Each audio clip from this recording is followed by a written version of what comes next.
రాష్ట్రంలో వాక్ స్వాతంత్ర హక్కు మనందరికీ ఉంది. మన విశ్వాసమును మనము సమర్థించుకోవటానికి, మన విశ్వాసాన్ని మనం బలంగా చాటడానికి మనకు ఈ రాజ్యాంగం అనుమతినిస్తుంది. అలా నిలువరించే వారిని ప్రశ్నించడానికి కూడా అనుమతినిస్తుంది. అన్నింటినీ మించి మన ప్రభు అయిన యేసుక్రీస్తు మత్తయి సువార్త 28వ అధ్యాయంలో ఆయన ప్రతినిధిగా ఈ లోకంలోనికి వెళ్ళటానికి మనకు ఆయన అభిషేకం ఇచ్చి పంపించాడు. ఆ అభిషేకం కారణంగా మనం నోరు విప్పి మాట్లాడాలి. ఒకానొక సమయంలో మరి అపోస్తలుల కార్యం 6వ అధ్యాయంలో ఎలా ఉంటుందంటే, Stephen was full of grace and full of Holy Spirit అని ఉంటుంది. అంటే స్టెఫెను పరిశుద్ధాత్మతోను మరియు కృపచేతను నిండి ఉన్నాడు అని ఉంటుంది. When he spoke people could not resist him అని ఉంటుంది. అంటే ఆయన మాట్లాడినప్పుడు ఆయన వాగ్దాటిని, ఆయన సత్యం పలుకుతున్నాడు అన్న ఆ సత్యాన్ని నిలువరించడానికి ప్రజలకు శక్తి చాలలేదు. ఇది దేవుడి వాక్యముకున్నటువంటి శక్తి, స్టెఫెన్కు ఉన్నటువంటి శక్తి కాదు. ఇది దేవుని వాక్యములో ఉన్నటువంటి పవర్, అది స్టెఫెన్కు ఉన్నటువంటి పవర్ కాదు. పరిశుద్ధాత్ముడిచ్చేటటువంటి అగ్ని, పరిశుద్ధాత్ముడిచ్చేటటువంటి అభిషేకానికి ఉన్నటువంటి పవర్, అంతేగాని అది స్టెఫెన్కు ఉన్నటువంటి పవర్ కాదు. నేను ఎందుకు ఈ మాటలు చెప్తూ వస్తున్నాను అనంటే, ప్రభు అయిన యేసుక్రీస్తు ఎన్నుకున్నటువంటి సేవకులు, ప్రభు అయిన యేసుక్రీస్తు పిలుచుకున్నటువంటి తన సంఘానికి, తను స్థాపించినటువంటి రాజ్యానికి నాయకులుగా ఉండటానికి పిలిచినటువంటి ప్రజలు ఏమనుకుంటారు అనంటే, కొద్ది కాలం అయిపోయిన తర్వాత పరిశుద్ధాత్ముని యొక్క శక్తిని వారి స్వంత క్యారిస్మా రీప్లేస్ చేస్తుంది. దానికి బదులుగా, పరిశుద్ధాత్మునికి బదులుగా నా సొంత ఆలోచనలు, నా సొంత వాగ్దాటి, నాకున్నటువంటి మేధస్సు, నాకున్నటువంటి జ్ఞానం, దాన్ని నేను నా సొంత బలంతో చేయగలను అని అనుకుని పొరపడి క్రైస్తవ సంఘ విభజనకు, క్రైస్తవ సంఘాన్ని మెల్లిమెల్లిగా నిర్వీర్యం చేయటానికి సాతాను చేతిలో పావులుగా మారిపోతూ ఉంటారు. ఒక విషయం చూద్దాం. మొదటి తిమోతికి రాసినటువంటి పత్రిక 4వ అధ్యాయం, తిమోతికి రాసినటువంటి మొదటి పత్రిక 4వ అధ్యాయం 11 నుంచి నేను చదువుతున్నాను. జాగ్రత్తగా మీ బైబిల్లో చూసుకుని అనుసరించాల్సిందిగా కోరుతున్నాను. ఈ సంగతులను ఆజ్ఞాపించి బోధించము. నీ యవ్వనమును బట్టి ఎవడు నిన్ను తృణీకరింపనీయకుము గాని, మాటలలోను, ప్రవర్తనలోను, ప్రేమలోను, విశ్వాసములోను, పవిత్రతలోను విశ్వాసులకు మాదిరిగా ఉండుము. నేను వచ్చు వరకు చదువుట ఎందును, హెచ్చరించుట ఎందును, బోధించుట ఎందును జాగ్రత్తగా ఉండుము. పెద్దలు హస్తనిక్షేపణము చేయగా ప్రవచన మూలమున నీకు అనుగ్రహింపబడిన నీలో ఉన్న వరమును అలక్ష్యము చేయకము. నీ అభివృద్ధి అందరికీ తేటగా కనపడు నిమిత్తము వీటిని మనస్కరించుము. వీటి ఎందే సాధకము చేసుకునుము. నిన్ను గూర్చియు నీ బోధను గూర్చియు జాగ్రత్త కలిగి ఉండుము. వీటిలో నిలకడగా ఉండుము. నీవిలాగు చేసి నిన్నును నీ బోధ వినువారిని రక్షించుకొందువు అన్నటువంటి మాటలు. ఒక్కసారి తల ఉంచినట్లయితే మనం ప్రభు వైపుకు చూద్దాం. ఆయన ఈ మాటలను ఆశీర్వదించలాగుగా, ఆయన సిలువ చాటున నన్ను మరుగుపరిచి కేవలము ఆయన నోటి బూరగా మాత్రమే నన్ను ఉపయోగించుకుని మీకు స్పష్టమైన ఆయన వచనాలు, ఆయన వాక్యము మాత్రమే అందులాగున ఈ చిన్ని ప్రార్థన చేద్దాం. కృపగలిగిన తండ్రి, మా మధ్య మీరు ఉండండి, మాతో మాట్లాడండి. మట్టి బుర్ర నాది, కానీ మహోన్నతుడైన దేవుడవు నువ్వు. ప్రభా, నా మాటల్లో శక్తి లేదు, కానీ నువ్వు మాట్లాడితే మా జీవితాలు మారతాయి. మాతో మాట్లాడండి, మమ్మల్ని సంధించండి. ఈ రాత్రి ప్రభా, ఏ ఒక్కరము ఒట్టి చేతులు వెళ్లకుండా నీ వాక్యములో ఉన్నటువంటి పవర్, నీ వాక్యములో ఉన్నటువంటి శక్తి, నీ వాక్యములో ఉన్నటువంటి సత్యము మా జీవితాలను సంధించి మార్చి ప్రభా, నీ వాక్యానికి అనుగుణంగా మా జీవితాలను మరి అలైన్ చేసుకునేట్లుగా మాతో మాట్లాడి ఆశీర్వదించమని చిన్ని ప్రార్థనను యేసు నామమున అడిగి వేడుకుంటున్నాను తండ్రి, ఆమెన్. ఎందుకు ఈ వాక్య భాగం చదివించాను అనంటే, క్రైస్తవ సంఘానికి, క్రైస్తవ సంఘం లోపల నుండి, అలాగే క్రైస్తవ సంఘము బయట నుండి, అంటే క్రైస్తవులుగా పిలువబడే వారి నుండి, క్రైస్తవేతరుల నుండి, ఈ ఇరువైపుల నుంచి కూడా దాడి అన్నది జరుగుతూ ఉంది. దాడి అన్నది కొంతమంది ఏమనుకుంటారు అనంటే, కేవలము భౌతిక పరంగా, అంటే భౌతికంగా శరీరానికి జరిగే దాడి మాత్రమే దాడి అని అనుకుంటారు. నిజమే, అది జరుగుతూ ఉంది. మరి సహోదరుడు చెప్పినట్లుగా నేను మహారాష్ట్రలో కాదు, మధ్యప్రదేశ్లో 11 సంవత్సరాలు ప్రభు పరిచర్యలో ఉన్నాను. నా సొంత పనులు చేసుకుంటూ ప్రభు రాజ్య స్థాపన కోసం నా వంతు కృషిని నేను చేశాను. అక్కడ భీల్, భిలాల, కోర్కు, గోండు, బారేలా, ఆ తర్వాత బాంచడా, బేడియా, ఇలాంటి సమాజాల మధ్యలో నేను పనిచేశాను. చాలా మంది భయంకరమైనటువంటి త్రాగుబోతులు, భయంకరమైనటువంటి తిరుగుబోతులు బాంచడా మరియు బేడియా అన్నటువంటి సమాజాల్లో అయితే మొదట వాళ్ళ ఇంట్లో ఆడపిల్ల పుట్టిన వెంటనే సంతోషంగా పండగ చేసుకుంటారు. ఎందుకబ్బా పండగ చేసుకుంటున్నారు వీళ్ళ సమాజంలో ఆడపిల్లకి ఇంత గౌరవం ఏంటి అని అనుకుంటాం. కానీ అమ్మాయికి 12 ఏళ్లు రాగానే ఆమెను కూర్చోబెట్టి బాగా నలుగుపెట్టి పసుపు పూసి మొట్టమొదటిసారిగా కన్యరికానికి పంపిస్తారు. మొట్టమొదటిసారిగా ఆమెను పడుపు వృత్తికి సొంతంగా తన అన్న, సొంతంగా తన తండ్రి పోయి ఒక కస్టమర్ను తీసుకొని వస్తాడు. తీసుకుని వచ్చి ఆ రోడ్డు పక్కన నిలబెట్టి ఆమెను అమ్ముతాడు. ఆమె ప్రతిరోజు తన శరీరాన్ని అమ్ముకుని తన ఇంటి జీవితాన్ని గడుపుతుంది. మేము ప్రభుత్వం దగ్గరికి వెళ్ళాం, ఏమయ్యా ఇలా జరుగుతుంది, ఏమైనా సహాయం చేస్తారా అని అడిగాం. దేవుని రాజ్య స్థాపనలో క్రైస్తవులముగా మనం చేయాల్సినటువంటి పని. ఆయన ఒక ప్రభుత్వం వారు అంటారు, ఇది వారి కర్మ, ఇది వారు చేసుకున్నటువంటి కర్మ, ఇది వారు పుట్టినటువంటి కులములో ఉన్నటువంటి వృత్తి ఇది, అది వాళ్ళు చేసి తీరాల్సిందే, మధ్యలో నువ్వెవడు ఎక్కడో వచ్చి మాట్లాడుతున్నావు అని అన్నారు. ఇలాంటి పరిస్థితుల్లో కూడా మానవులు దేవుని యొక్క స్వభావంలోను, దేవుని యొక్క స్వరూపంలోను మరియు దేవుని యొక్క పోలిక చొప్పున ఉన్నారు అని మనం తెలుసుకున్న సమయంలో క్రైస్తవులముగా మనకున్నటువంటి బాధ్యత ఏమిటి అని అంటే, సంఘము దేవుని యొక్క రాజ్య స్థాపన చేయాలి అన్నటువంటి పిలుపుతో పిలువబడినటువంటి సంఘము. సంఘ ప్రతినిధులుగా నువ్వు నేను దేవుని రాజ్య స్థాపన చేయడానికి ఉన్నాం. కానీ మరి 4 గోడల మధ్య కూర్చుని 4 పాటలు పాడుకుని ఇంటికి వెళ్ళిపోయి శబాష్ మంచిగా మతం పాటిస్తున్నాం అని అనుకుంటే, అది మాత్రమే దేవుని రాజ్య పరిచర్య అని అనుకుంటే మనం ఎక్కడో తప్పులో కాలేసినట్లే. అందుకనే క్రైస్తవ సంఘము పైన ఉన్నటువంటి ఈ దాడి భౌతికం మాత్రమే కాదు, అది సిద్ధాంతపరమైనటువంటి దాడి కూడా అని జ్ఞాపకం చేసుకోవాలి. సిద్ధాంతపరమైనటువంటి దాడి అనంటే బోధకు సంబంధించినటువంటి దాడి. మధ్యప్రదేశ్లో నేను బ్రతికే రోజుల్లో, నేను ఉన్నటువంటి రోజుల్లో అక్కడ అమ్మాయినే పెళ్లి చేసుకున్నాను, అక్కడే ఇల్లు కట్టుకున్నాను. కానీ క్రైస్తవులని చెప్పుకున్న కారణంగా ఉద్యోగం రాదు, క్రైస్తవుడని చెప్పుకున్న కారణంగా ఒక సమాజంలో ఉండనివ్వరు, క్రైస్తవుడని చెప్పుకున్న కారణంగా మనల్ని ఒక దేశద్రోహిగా చూస్తారు. ఇలాంటి భౌతికపరమైనటువంటి దాడులు కనిపిస్తూనే ఉంటాయి. కానీ ఆంధ్రప్రదేశ్ మరియు తెలంగాణ లేకపోతే తెలుగు రాష్ట్రాల్లో ఒక వింతైనటువంటి ప్రక్రియ, ఒక వింతైనటువంటి భౌతికమైనటువంటి దాడి ఈ మధ్య రోజుల్లో మరి మనకు కనిపిస్తుంది ఉంది. మాటల చేత దాడి, కోట్లేసుకుని నెత్తిన టోపీలు పెట్టుకుని యేసు క్రీస్తు దేవుడు కాదు, యేసు క్రీస్తు కేవలం ప్రవక్త మాత్రమే, యేసు క్రీస్తును నమ్మిన వారు నరకానికి వెళ్తారు, యేసు క్రీస్తును దేవునిగా నమ్మిన వారు నరకానికి వెళ్తారు, ఆయన కేవలం మనిషి మాత్రమే, ఆయన కేవలం ప్రవక్త మాత్రమే అని చెప్పేటటువంటి క్రైస్తవేతరులు ఎంత క్రైస్తవ సంఘాన్ని చెరబట్టడానికి, క్రైస్తవ సంఘాన్ని విడదీయటానికి ప్రయత్నించారో అంతే ఎక్కువగా క్రైస్తవ సంఘములోనే క్రీస్తు వారమని చెప్పుకుంటూ, క్రైస్తవ సంఘములోనే క్రైస్తవులమని చెప్పుకుంటూ యేసు దేవుడు కాదని, యేసు చిన్న దేవుడని, యేసు సృష్టింపబడినటువంటి దేవుడని, యేసు నీలాగా నాలాగా దేవుడని చెప్పుకొని బొంకి క్రైస్తవ సంఘాన్ని నిర్వీర్యం చేసే వాళ్ళు కూడా లోపలి నుంచే అపవాది చేతిలో తొత్తులుగా క్రైస్తవ సంఘాన్ని నిర్వీర్యం చేస్తున్నారు. ప్రియమైనటువంటి క్రైస్తవ సంఘమా, అందుకనే ఈ వాక్య భాగాన్ని నేను మీకు పరిచయం చేస్తున్నాను. అందుకనే ఈ వాక్య భాగాన్ని ఒకసారి చూసే ప్రయత్నం చేద్దాం. ఈ సంగతులను ఆజ్ఞాపించి బోధించుము, నీ యవ్వనమును బట్టి ఎవడు నిన్ను తృణీకరింపనీయకుము, మాటలలోను ప్రవర్తనలోను ప్రేమలోను విశ్వాసములోను పవిత్రతలోను విశ్వాసులకు మాదిరిగా ఉండాలి అన్నది మన పిలుపు. విశ్వాసులకు మాదిరిగా కేవలము మనము 4 బైబిల్ వచనాలు లేకపోతే అక్కడ కొంచెం ఇక్కడ కొంచెం లాక్కునొచ్చి పెట్టుకుని జబర్దస్తిగా చెప్పేటటువంటి బోధ కాదు.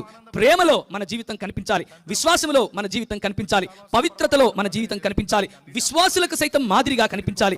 నేను వచ్చే వరకు చదువుటయందు అంటే మనల్ని మనం ప్రోత్సహించుకుంటూ, మనల్ని మనం విద్యాపరంగా పెరుగుతూ, విద్యాపరంగా ఉన్నతమైనటువంటి దిశలకు వెళుతూ, విద్యాపరంగా బోధ విషయంలో కూడా ఉన్నతమైనటువంటి స్థాయికి వెళుతూ, మరి మూల భాషలేమి, అలాగే మిగిలినటువంటి లోకములో ఉన్నటువంటి తత్వ మరియు తర్కజ్ఞానమేమి, లోకములో ఉన్నటువంటి ప్రతి రంగము, ప్రతి భాగము, ప్రపంచంలో ఉన్నటువంటి ప్రతి రంగాన్ని కూడా, దేవుని జ్ఞానమును అడ్డగించు ప్రతి ఆలోచనను కూడా చెరపట్టి క్రీస్తు పాదాలకు తీసుకుని రాగలిగినటువంటి మహోత్కృష్టమైనటువంటి సువార్త పరిచర్యను నీకు నాకు ప్రభువు ఇచ్చాడు. బోధించుట యందు జాగ్రత్తగా ఉండాలి. పెద్దలు హస్త నిక్షేపణము చేయగా ప్రవచన మూలమున నీకు అనుగ్రహింపబడిన నీలో ఉన్న వరాన్ని అలక్ష్యం చేయకుండా ఉండాలి. నీ అభివృద్ధి అందరికీ తేటగా కనబడేటట్లు నిత్యము వీటిని మనస్కరించుకోవాలి, వీటి యందే సాధకము చేయాలి. నిన్నును గూర్చి అంటే ఇంతవరకు ఏ క్యారెక్టర్ గురించి అయితే మాట్లాడానో, ఇంతవరకు నీకు ఏ విలువలు, రాజ్య విలువలు ఉండాలని చెప్పానో, ఇంతవరకు నీలో ఏ ప్రేమ కనపడాలన్నానో, నీలో ఏ పవిత్రత కనబడాలన్నానో, నీలో ఏ విశ్వాసం కనబడాలన్నానో, ఈ 3 కనిపించవు కానీ సిగ్గు లేకుండా స్టేజ్లు ఎక్కుతారు. ఇది ఈరోజు క్రైస్తవ సంఘాన్ని లోపలి నుంచి నాశనం చేసేటటువంటి క్రైస్తవ బోధకుల జీవితం. వారి బోధ చెడిపోయిందే, వారి జీవితము చెడిపోయిందే. జీవితము చెడిపోయిన తర్వాత కూడా స్టేజ్లకి మాట్లాడే వాడి బోధ ఎలాగూ చెడిపోతుంది. అది నేనైనా సరే, ఒకానొక రోజు మనం ఎవరమైనా సరే. అందుకని దేవుని వాక్యం చెప్తుంది, నిన్నును గూర్చియు నీ బోధను గూర్చియు జాగ్రత్త కలిగి ఉండుము, వీటిలో నిలకడగా ఉండుము, నీవిలాగు చేసి నిన్నును నీ బోధ విను వారిని రక్షించుకుంటావు. ప్రియమైనటువంటి క్రైస్తవ సంఘమా, ఈరోజు రాత్రికాల సమయంలో క్రైస్తవ సంఘంలో ఉన్నటువంటి గలిబిలి, క్రైస్తవులకు బయట నుంచి వస్తున్నటువంటి దాడితో పాటు లోపలి నుంచి వస్తున్నటువంటి దాడి మేక వన్య పులుల కారణంగా ఉంది. నేను క్రైస్తవుణ్ణే అని చెప్పుకునే బోధకుల కారణంగా ఉంది. ఒక ఆయన లైట్లు పెట్టుకుని పెద్ద పెద్ద కోట్లు వేసుకొని వస్తాడు, నూనె బుడ్డీలు అమ్ముతాడు, పెద్ద పెద్ద కోట్లు వేసుకొని వస్తాడు, సాపలు అమ్ముతాడు, పెద్ద పెద్ద మీటింగులు పెడతాడు, ఏమమ్ముతాడు, కర్చీపులు అమ్ముతాడు. ఇది క్రైస్తవ సంఘానికి పట్టినటువంటి భయంకరమైన చెదలు. ఈ చెదలకు ఆహా అని చెప్పి చప్పట్లు కొట్టి ముష్టేసినట్లు కొంచెం డబ్బులు ఇస్తే వాళ్ళు, నువ్వు అదిగా వేయాల్సింది, నువ్వు ఇప్పుడు ఇస్తే నీ బ్యాంక్ అకౌంట్లో ఇంత పడతాయి అంటే ఇట్లా తీసేసే వాళ్ళు కూడా ఉన్నారు. పవిత్రత చూడం, ప్రేమ చూడం, విశ్వాసము చూడం, విశ్వాసులకు మాదిరికరమైన జీవితం ఉందా లేదా చూడం. కానీ గొర్రెలు వెంటబడినట్లుగా క్రైస్తవ సంఘాన్ని నిర్వీర్యం చేసే వారి వెనక పడిపోతూ ఉన్నాం. ప్రియమైనటువంటి క్రైస్తవ సంఘమా, జాగ్రత్తగా ఆలోచించాలి. కేవలము జీవనం మాత్రమే కాదు కానీ వారి బోధ యందు కూడా జాగ్రత్తగా గమనించాలి. ఈ రోజుల్లో నెహుష్టాన్లు బయలుదేరారు. ఈ రోజుల్లో అన్యాగ్ని ఒకటి బయలుదేరింది. ఒకసారి చూస్తారా, లేవీకాండము 10వ అధ్యాయము, లేవీకాండము 10వ అధ్యాయము. ఎవరైనా తీసిన వాళ్ళు మీరు చదివినా కానీ నాకు వినపడదేమో, బహుశా నేనే చదువుతాను. లేవీకాండము 10వ అధ్యాయము. అహరోను కుమారులైన నాదాబు అబీహులు తమ తమ ధూపార్తులను తీసుకొని వాటిలో నిప్పులుంచి వాటి మీద ధూపద్రవ్యము వేసి యెహోవా తమకు ఆజ్ఞాపింపని వేరొక అగ్నిని ఆయన సన్నిధికి తేగా యెహోవా సన్నిధి నుండి అగ్ని బయలుదేరి వారిని కాల్చివేసెను. వారు యెహోవా సన్నిధిని మృతి పొందిరి. ఇది ఏం జరుగుతోందంటే ఇక్కడ క్రైస్తవ సంఘములో ఆరాధన పద్ధతులలో, లేకపోతే క్రీస్తుకు ఎలాంటి ఆరాధన సమర్పించాలి, క్రీస్తుకు ఎలాంటి ఆరాధనను మనం ఇవ్వాలి అన్నటువంటి, లేకపోతే మహాదేవుడైనటువంటి క్రీస్తు, ఆయన నిరంతరము స్తోత్రార్హుడై ఉన్నాడు అన్నటువంటి క్రీస్తు, ఏ క్రీస్తు అయితే పురాతన కాలము మొదలుకొని శాశ్వత కాలము తన ప్రత్యక్షతను చూపిస్తూ వచ్చాడో ఆ క్రీస్తుకి ఇవ్వాల్సినటువంటి గౌరవము, ఆ క్రీస్తు ఏ ధూపమునైతే వేయటానికి అనుమతించాడో ఆ ధూపము కాకుండా తమ తండ్రి అయినటువంటి అహరోను చిన్నప్పటి నుంచి బహుశా వారికి నేర్పించాడు. ప్రభువు చెప్పాడు, బలిపీఠము దగ్గర ఉన్నటువంటి ఆ ధూపాన్ని తీసుకుని, ఆ అగ్నిని తీసుకుని మీరు వేసే ధూపార్తిలో అదే అగ్ని ఉండాలి, అంతేకాని అరువు తెచ్చుకున్నటువంటి అగ్ని ఉండకూడదు, అన్యుల చేత ఉన్నటువంటి అగ్ని ఉండకూడదు అని చెప్పినప్పటికీ లక్ష్య పెట్టకుండా వారి జీవితంలో త్రాగుబోతులై, జాగ్రత్తగా వినాలి, త్రాగుబోతులై అంటే వారి జీవితంలో ఏమైంది? సాక్షి జీవితం లేనటువంటి జీవితం, సాక్ష్యం కోల్పోయినటువంటి జీవితం, పవిత్రత లేనటువంటి జీవితం, పరిశుద్ధత లేనటువంటి జీవితం, ప్రేమను కోల్పోయిన జీవితం, నమ్మకాన్ని లేకపోతే విశ్వాసాన్ని కోల్పోయిన జీవితం. ఆ జీవితం కారణంగా అన్య అగ్నిని, యెహోవా దేవుడు అనుమతించినటువంటి అగ్నిని తీసుకుని వచ్చి ధూపార్తి వేయటానికి బయలుదేరారు. మేము సేవ చేస్తామహో అని బయలుదేరారు. యెహోవా సన్నిధి నుండి అగ్ని బయలుదేరి వారిని దహించి వేసింది. కాళ్ళు పట్టుకొని ఈడ్చి బయట పారేయండి అని మోషే సెలవిస్తాడు. మీరు ఏడవటానికి కేవలము తన అహరోను ఇంటి వారికి మాత్రమే అనుమతించి మిగిలిన వాళ్లకు పాలెములో వాళ్ళిద్దరిని తీసి బయట పారేయండి, మనము మిగిలిన కార్యక్రమం చేసుకుందాం అని చెప్పినటువంటి సంఘటన అది. ఎందుకు ఈ మాటలు చెప్తున్నాను అనంటే, క్రైస్తవ సంఘ బోధలో అన్యాగ్ని మెల్లిమెల్లిగా ప్రవేశించింది. క్రైస్తవ సంఘ బోధలో ప్రవేశించే అన్యాగ్ని ఏమిటి అనంటే, ఎక్కడో పుట్టినటువంటి ఆ అన్యాగ్ని మన దేశంలోనికి, మన రాష్ట్రంలోనికి, తెలుగు ప్రజలలోనికి మెల్లిమెల్లిగా పాకి ఈరోజు ఒక మహావృక్షమై ఉన్నట్లుగా కనిపిస్తూ ఉంది. కానీ నిజానికి అపోస్తలులు వేసినటువంటి పునాది ముందు నిలబడేటటువంటి ఎందుకంటే ప్రభువే అన్నాడు, పాతాళ లోక ద్వారములు ఈ అపోస్తలులు వేసినటువంటి పునాది ఎదుట నిలబడలేవు, సత్యము ఎదుట నిలబడలేవు, సువార్త ఎదుట నిలబడలేవు అని దేవుని వాక్యము చెబుతూనే ఉంది. ఒకసారి ద్వితీయోపదేశ కాండం చూస్తారా? ద్వితీయోపదేశ కాండము 33వ అధ్యాయము చదువుతారా? ఇశ్రాయేలు, నీ భాగ్యం ఎంత గొప్పది, యెహోవా రక్షించిన నిన్ను పోలినవాడు ఎవడు అని దేవుని వాక్యం చెబుతూ ఉంటే, యెహోవా రక్షించినటువంటి రక్షకుడు కలిగి ఉన్నటువంటి మనము ఈరోజు వచ్చేటటువంటి ఈ చిల్లర మాటలకు, చిల్లర బోధలకు మన వాళ్ళు మెల్లిమెల్లిగా మొగ్గుతున్నట్లుగా కనిపిస్తూ ఉంది. క్రైస్తవ సంఘాల్లో భయంకరమైనటువంటి అవినీతితో కూడిన భయంకరమైనటువంటి దుర్బోధ వ్యాపిస్తున్నట్లుగా మనకు కనిపిస్తూ ఉంది. మొదటి కొరింథీయులకు రాసిన పత్రిక 3వ అధ్యాయము, కొరింథీయులకు రాసినటువంటి మొదటి పత్రిక 3వ అధ్యాయము 1వ వచనం చదువుతారా?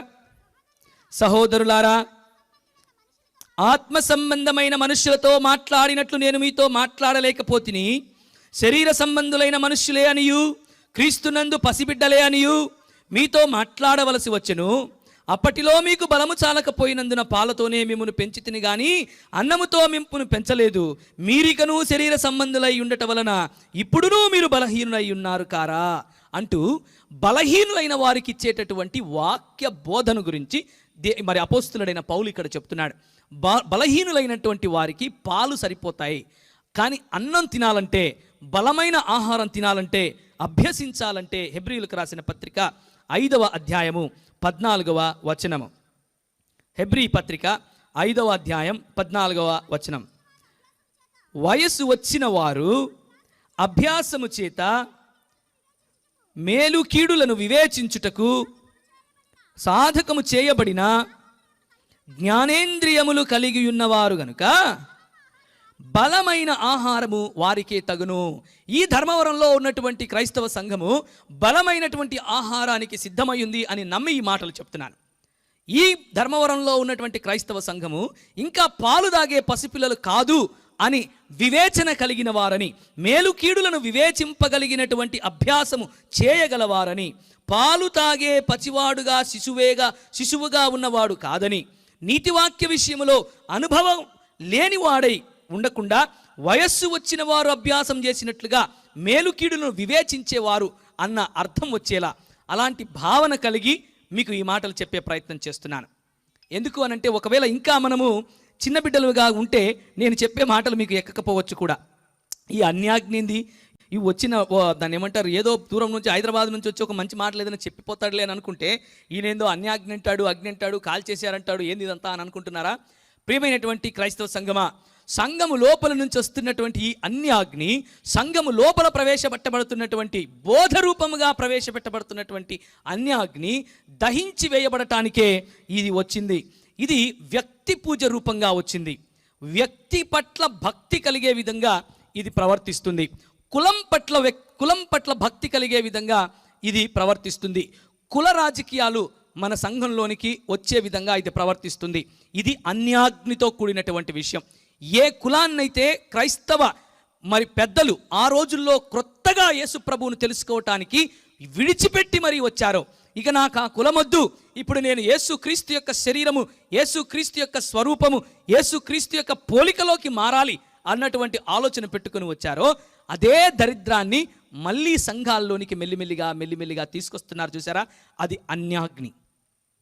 వాస్తు పేరట మెల్లిమెల్లిగా తిరిగి లోకంలోనికి తీసుకొని పోయేట్లుగా మన మైండ్స్తో ఆడుకుంటున్నారు. చూసారా? అది అన్యాగ్ని.